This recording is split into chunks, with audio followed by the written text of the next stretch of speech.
శ్రీ మహాగణాధిపతయే నమః, శ్రీమాత్రే నమః. మాచిరాజ్ భక్తి ప్రేక్షకులందరికీ నమస్కారం. డిసెంబర్ 21వ తేదీ నుంచి డిసెంబర్ 31వ తేదీ వరకు మేషాది ద్వాదశ రాశులకి ఈ 11 రోజుల్లో ఏ గ్రహాలు యోగిస్తున్నాయో, ఏ గ్రహాలు యోగించటం లేదో, యోగించని గ్రహాలు యోగించాలంటే ఎలాంటి ప్రత్యేకమైన పరిహారాలు చేసుకోవాలో, ఏ దేవీ దేవతల ఆలయ దర్శనం చేసుకోవాలో, ఎలాంటి మంత్రాలు జపించుకోవాలో, ఎటువంటి స్తోత్రాలు చదువుకోవాలో, ఎటువంటి దానాలు నిర్వహించాలో, సకల దేవతా స్వరూపమైన గోమాతకు ఎటువంటి ఆహారం తినిపిస్తే యోగించని గ్రహాలు యోగిస్తాయో, ద్వాదశ రాశుల వారికి ఈ 11 రోజుల్లో రాశి ఫలితాలు ఏ విధంగా ఉండబోతున్నాయో ఈ వీడియోలో మనం తెలుసుకుందాం. తదుపరి వృశ్చిక రాశి. వృశ్చిక రాశి వాళ్ళకి డిసెంబర్ 21వ తేదీ నుంచి డిసెంబర్ 31వ తేదీ వరకు గ్రహాల సంచారాన్ని బట్టి ఫలితాలు పరిశీలిస్తే సూర్యుడు 2వ స్థానంలో సంచారం చేస్తూ వ్యతిరేక ఫలితాలు ఇస్తున్నాడు. కాబట్టి వృశ్చిక రాశి వాళ్ళు బాస్తో మాట్లాడేటప్పుడు జాగ్రత్తగా మాట్లాడండి. మీరు మంచిగా మాట్లాడినా బాస్ దాన్ని అర్థం చేసుకోలేక మీతో గొడవపడే అవకాశం ఉంటుంది, మిమ్మల్ని దూషించే అవకాశం ఉంటుంది. కాబట్టి సాధ్యమైనంత వరకు బాస్తో తక్కువే మాట్లాడండి. ఆఫీసులో చిరునవ్వుతో ఉండండి, మౌనంగా ఉండండి. కొలీగ్స్తో కూడా జాగ్రత్తగా ఉండాలి. మీరు సరదాగా ఏం మాట్లాడినా కొలీగ్స్ దాన్ని వ్యతిరేకంగా తీసుకోవటం, దానివల్ల గొడవలు అవటం జరిగే సూచనలు ఉన్నాయి. బాస్తో మాట్లాడినా, కొలీగ్స్తో మాట్లాడినా జాగ్రత్తగా ఆలోచించి సమయోచితంగా మాట్లాడండి. అవసరమైనంత మేరకే మాట్లాడండి. చిరునవ్వుతో సాధ్యమైనంత వరకు మౌనంగా ఉండండి. ఆఫీసులో అంతర్గత పాలిటిక్స్ అనేవి నడుస్తూ ఉంటాయి. మిమ్మల్ని వెన్నుపోటు పడవాలని ప్రయత్నించే వాళ్ళు ఆఫీసులో మిమ్మల్ని వెనక్కి లాగుతూనే ఉంటారు. సహనంతో మీ పని మీరు చేసుకుంటూ ఉండండి. రాజకీయాల్లో కూడా అంత గొప్పగా ఉండదు. ఆశించిన స్థాయిలో మీకు గుర్తింపు అనేది కనిపించదు. తండ్రితో కూడా జాగ్రత్తగా మాట్లాడాలి. 2వ స్థానంలో సూర్యుడు వ్యతిరేకంగా ఉన్నాడు కాబట్టి తండ్రితో మాట్లాడేటప్పుడు తండ్రి మనసు బాధపడకుండా జాగ్రత్తగా మాట్లాడాలి. లేకపోతే తండ్రితో గొడవలయ్యే అవకాశం ఉంది. తండ్రి వైపు బంధువులే మీకు సమస్యలు తెచ్చిపెట్టే సూచనలోనే కొంచెం జాగ్రత్తగా ఉండాలి. ఆరోగ్యం పట్ల కూడా ప్రత్యేకమైన శ్రద్ధ తీసుకోవాలి. నోటికి సంబంధించిన సమస్యలు, దంతాలకు సంబంధించిన సమస్యలు ఇలాంటివి వచ్చే అవకాశాలు కూడా ఉన్నాయి. కాబట్టి నోటికి సంబంధించి ఆరోగ్యపరంగా ప్రత్యేకమైన శ్రద్ధ తీసుకోవాలి. వ్యవసాయ రంగంలో కూడా ఒడిదుడుకులు ఉంటాయి. సూర్యుడు 2వ స్థానంలో వ్యతిరేకంగా ఉన్నాడు కాబట్టి ఆఫీసులో కానీ, రాజకీయాల్లో కానీ, తండ్రి దగ్గర బంధువులు కానీ ఏ విషయంలోనైనా వీటిల్లో చాలా జాగ్రత్తగా ఆలోచించి అడుగులు వేయాల్సిన అవసరం వృశ్చిక రాశి వాళ్ళకు ఉంది. అలాగే బుధుడి సంచారం తీసుకుంటే 1, 2 స్థానాల్లో బుధుడి సంచారం చేస్తున్నాడు. మొదటి 8 రోజులు 1వ సంచారం యోగించట్లేదు. 28వ తేదీ వరకు విద్యార్థులు బాగా హార్డ్ వర్క్ చేస్తేనే ర్యాంకులు వస్తాయి.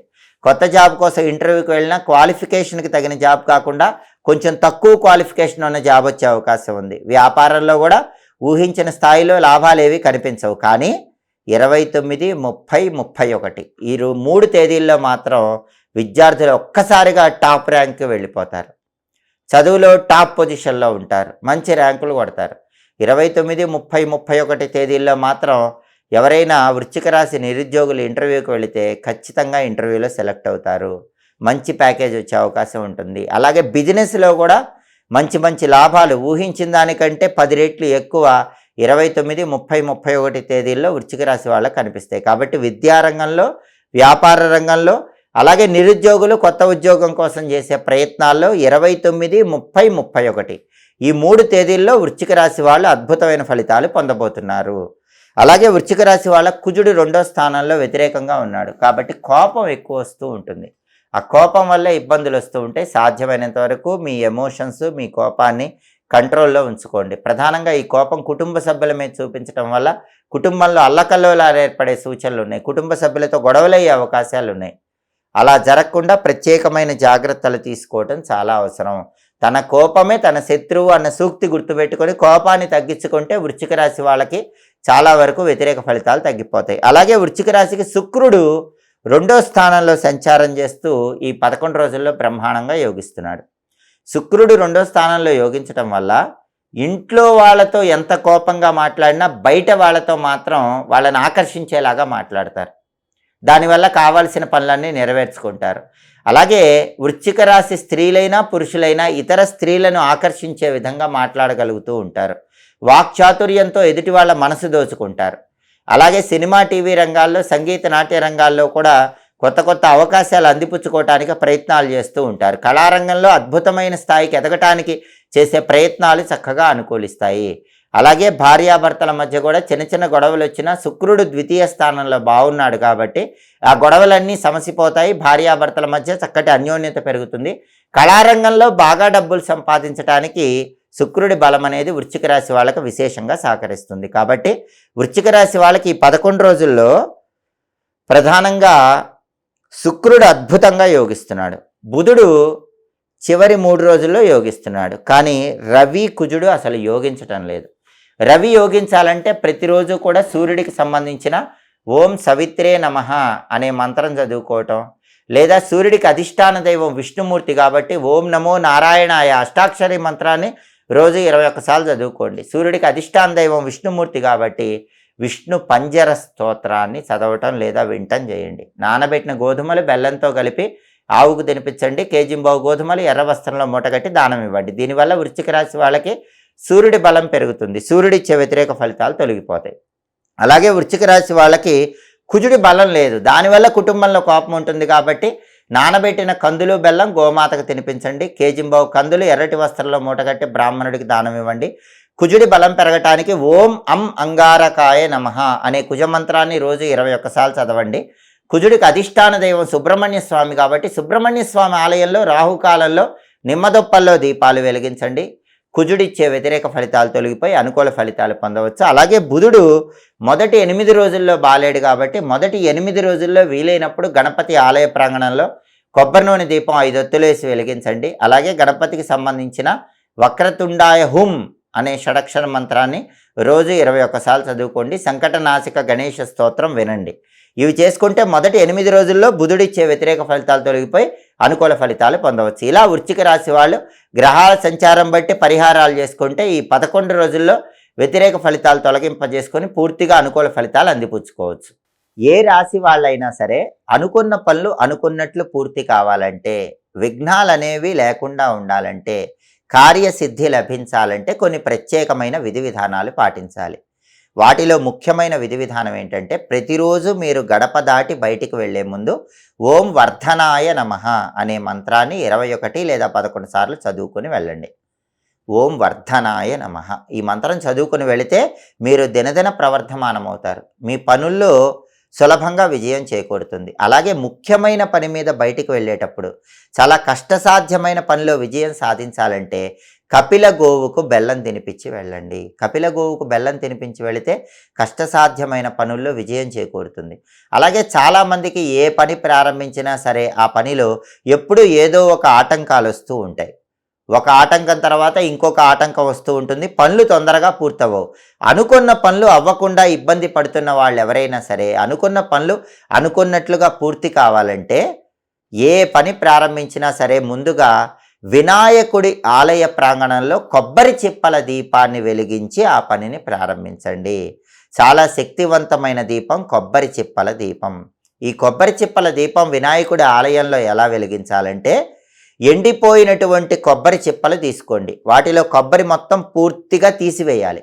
కొబ్బరి తీసివేసిన తర్వాత ఎండిపోయిన కొబ్బరి చిప్పలు 2 గణపతి ఆలయానికి తీసుకువెళ్ళి గణపతి ఆలయ ప్రాంగణంలో ఎక్కడైనా సరే బియ్య పిండితో ముగ్గు వేసి ఆ ముగ్గు మీద ఎండిపోయిన 2 కొబ్బరి చిప్పలు ఉంచాలి.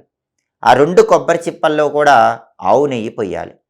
ఆ తర్వాత ఈ 2 కొబ్బరి చిప్పల్లో ఆంగ్ల అక్షరము ఎక్స్ అనే ఆకారం వచ్చే విధంగా ఒత్తులు వేయాలి. మొదటి కొబ్బరి చిప్పలో ఎక్స్ అనే ఆకారం వచ్చేలాగా ఒత్తులు వేయాలి. రెండో కొబ్బరి చిప్పలో కూడా ఎక్స్ అనే ఆకారం వచ్చేలాగా ఒత్తులు వేయాలి. అంటే ఎలా వేయాలి? 2 ఒత్తులు తీసుకొని ఒక ఒత్తిగా చేసి ఆ ఒత్తిని వేయాలి. మళ్ళీ ఇంకొక 2 ఒత్తులు తీసుకొని ఒక ఒత్తిగా చేసి ఆ ఒత్తి వేయాలి. ఈ 2 ఒత్తులు కూడా ఇంటూ ఆకారం, క్రాస్ ఆకారం వచ్చేలాగా ఒక కొబ్బరి చిప్పలో వేయాలి. మళ్ళీ రెండో కొబ్బరి చిప్పలో కూడా అలాగే చేయాలి. 2 ఒత్తులు కలిపి ఒక ఒత్తిగా చేయటం, మళ్ళీ ఇంకో 2 ఒత్తులు తీసుకొని ఒక ఒత్తిగా చేయటం. ఈ 2 ఒత్తులు కూడా రెండవ కొబ్బరి చిప్పలో కూడా ఎక్స్ అనే ఆకారం వచ్చేలాగా వేయటం. ఇలా 2 కొబ్బరి చిప్పల్లో కూడా ఒత్తులు ఇంగ్లీష్ లెటర్ ఎక్స్ అనే ఆకారం వచ్చే విధంగా వేసి వాటిని వెలిగించండి. వీటిని క్రాస్ ఒత్తుల దీపాలు అనే పేరుతో లేదా కొబ్బరి చిప్పల దీపాలు అనే పేరుతో పిలుస్తారు. గణపతి ఆలయ ప్రాంగణంలో ఈ దీపాలు వెలిగించి వెళ్ళండి. వీటినే వికట దీపాలు అనే పేరుతో కూడా పిలుస్తారు. ఈ వికట దీపము పెట్టి వెళితే ఎంత కష్టసాధ్యమైనటువంటి పనులు అయినా సరే ఖచ్చితంగా విజయం పొందవచ్చు. మీకు విఘ్నాలు అనేవి ఉండవు, కార్యసిద్ధి లభిస్తుంది. అలాగే ముఖ్యమైన పని మీద బయటికి వెళ్ళేటప్పుడు వీలైతే ఒక కొబ్బరికాయ తీసుకొని ఆ కొబ్బరికాయకు పసుపు రాసి కుంకుమ బొట్లు పెట్టి ఆ కొబ్బరికాయ మీ దగ్గర బ్యాగులో పెట్టుకొని పని మీద వెళ్ళండి. మీరు పని పూర్తి చేసుకొని తిరిగి వచ్చాక ఆ కొబ్బరికాయ ఎక్కడైనా గణపతి ఆలయంలో కానీ ఆంజనేయ స్వామి ఆలయంలో కానీ ఇచ్చేయండి. దీనివల్ల కూడా మీరు వెళ్ళి చేసిన పనిలో 100% విజయాలు రావడానికి ఆస్కారం ఎక్కువగా ఉంది. అలాగే కార్యసిద్ధి సులభంగా కలగాలంటే గణపతి ఆలయానికి వెళ్ళలేని వాళ్ళు ముఖ్యమైన పని మీద బయటికి వెళ్ళేటప్పుడు మీ ఇంటి బయట ఒక దీపం వెలిగించి వెళ్ళండి. ఆ దీపం ఎలా వెలిగించాలంటే ప్రమిదలో ఆవ నూనె పోసి అందులో లవంగం వేసి ఒత్తులు వేసి దీపం వెలిగించి వెళ్ళండి. దానికి కారణం ఏంటంటే ఆవ నూనెలో లవంగం వేసి ఒత్తి వేసి దీపం వెలిగించి వెళ్ళినట్లయితే ఆవ నూనె శనైశ్వరుడికి ప్రీతిపాత్రం, లవంగాలు అనేవి కుజుడికి ప్రీతిపాత్రం, అలాగే శుక్రుడికి కూడా లవంగాలు ప్రీతిపాత్రం. శని, కుజుడు, శుక్రుడు ఈ 3 పాపగ్రహాల బలాన్ని పెంపొందింపజేసుకోవచ్చు. మీరు కష్టసాధ్యమైన పనిలో వెళ్ళేటప్పుడు ఆ పనిలో విజయం చేకూరటానికి గుమ్మం బయట ఈ దీపం వెలిగించి వెళ్ళండి. దేవాలయానికి వెళ్ళి వికట దీపం, క్రాస్ ఒత్తుల దీపం, కొబ్బరి చిప్పల దీపం వెలిగించి వెళితే ఇంకా అద్భుత ఫలితాలు కలుగుతాయి. దేవాలయానికి వెళ్ళలేని వాళ్ళు మీ ఇంటి బయటే ఈ ప్రత్యేకమైన ఆవ నూనె దీపాన్ని వెలిగించి వెళ్ళినా పాపగ్రహాలు ఇచ్చే వ్యతిరేక ఫలితాలు తొలగిపోయి అనుకున్న పనులు అనుకున్నట్లు దిగ్విజయంగా పూర్తి చేసుకోవచ్చు. ఎప్పటికప్పుడు దినఫలాలు తెలుసుకోవాలన్నా, 10 రోజులకు ఒకసారి గ్రహాల సంచారం బట్టి రాశి ఫలితాలు తెలుసుకోవాలన్నా, మాస ఫలితాలు తెలుసుకోవాలన్నా, సంవత్సర ఫలితాలు తెలుసుకోవాలన్నా, గ్రహాల సంచారంలో వచ్చే మార్పును బట్టి పాటించాల్సిన పరిహారాలు తెలుసుకోవాలన్నా మా మాచిరాజు భక్తి ఛానల్ తప్పకుండా చూడండి. మా వీడియోస్ మీకు నచ్చినట్లయితే మా ఛానల్ లైక్ చేయండి, కామెంట్ చేయండి. మా ఛానల్ వీడియోస్ 10 మంది మిత్రులకు షేర్ చేయండి. మా ఛానల్ సబ్స్క్రైబ్ చేసుకోండి. పక్కనున్న బెల్ సింబల్ నొక్కటం మాత్రం మర్చిపోకండి. సర్వే జనాః సుఖినో భవంతు. స్వస్తి.